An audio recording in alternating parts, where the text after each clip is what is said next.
কুসুমের জন্য এবার মহা বিপদের মুখে পড়ল ইন্দ্রাণী। তবে কি এবার কুসুমের জন্য ইন্দ্রাণীর বড় কোনো ক্ষতি হয়ে যাবে? সেটা যদি জানতে চান এবং দেখতে চান, এক্ষুনি আমাদের পেজটি ফলো না দিয়ে থাকলে পেজটি ফলো দিয়ে আমাদের সাথেই থাকুন। ভিডিওটি দেখে অবশ্যই একটা লাইক আর একটা শেয়ার দিয়ে দেবেন। নতুন পর্বের আপডেটে আমরা দেখতে পাবো যে ইন্দ্রাণীকে সত্যি বলতে গিয়ে এবার ইন্দ্রাণীকে মহা বিপদে ফেলে দিল কুসুম। এবার কুসুমের কথা শুনে অসুস্থ হয়ে পড়ল ইন্দ্রাণী। এবার কি করবে কুসুম, সেটা যদি জানতে চান, দেখতে চান, এক্ষুনি আমাদের পেজটি ফলো না দিয়ে থাকলে পেজটি ফলো দিয়ে আমাদের সাথেই থাকুন। নতুন পর্বের আপডেটে আমরা দেখতে পাবো যে কুসুম ইন্দ্রাণীকে সত্যিটা বলার জন্য একা একা রাতের আঁধারে ইন্দ্রাণীর ঘরে চলে আসে ইন্দ্রাণীকে সমস্ত সত্যিটা জানিয়ে দেবে বলে। তখন কুসুম সাহস করে ইন্দ্রাণীর ঘরে এসে ইন্দ্রাণীকে বলে যে, দেবী মা, আমি আপনার পা টিপে দিচ্ছি আর আপনাকে একটা কথা বলবো, আপনি রাগ করবেন না তো?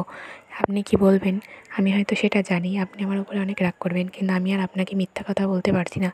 তখন ইন্দ্রাণী বলে যে, কী হয়েছে কুসুম, তুমি আমাকে নির্দ্বিধায় বলতে পারো, আমি তোমার সঙ্গে কোনো খারাপ আচরণই করবো না, তোমাকে কিছু বলবো না, তুমি সত্যিটা বলো।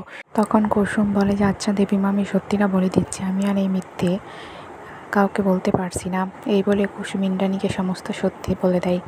তখন হঠাৎ করে কুসুমের মুখে এই কথা শুনে ইন্দ্রাণী তো চমকে ওঠে, কিন্তু কুসুম মনে করে যে হয়তো তার দেবীমা তাকে কঠিন শাস্তি দেবে, কিন্তু ইন্দ্রাণী তাকে কোনো শাস্তি দেয় না। কিছুক্ষণ পর কুসুম দেখে যে তার দেবীমা ক্লান্ত হয়ে ঘুমিয়ে পড়েছে।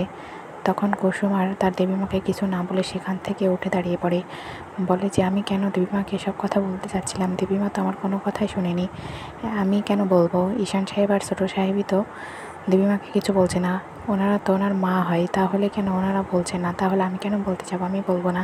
এই বলে কুসুম সেখান থেকে উঠে দাঁড়িয়ে চলে যায়। তো বন্ধুরা, পরের আপডেটে কী ঘটছিল সে জানতে হলে আমাদের পেজটি ফলো দিয়ে আমাদের সাথেই থাকুন। ভিডিওটি ভালো লাগলে অবশ্যই একটা লাইক দিয়ে শেয়ার করে দেবেন। প্রতিনিয়ত কুসুম ধারাবাহিকের নতুন নতুন আপডেটগুলো সবার আগে পেতে হলে আমাদের পেজটি ফলো না দিয়ে থাকলে পেজটি ফলো দিয়ে আমাদের সাথেই থাকুন। ধন্যবাদ।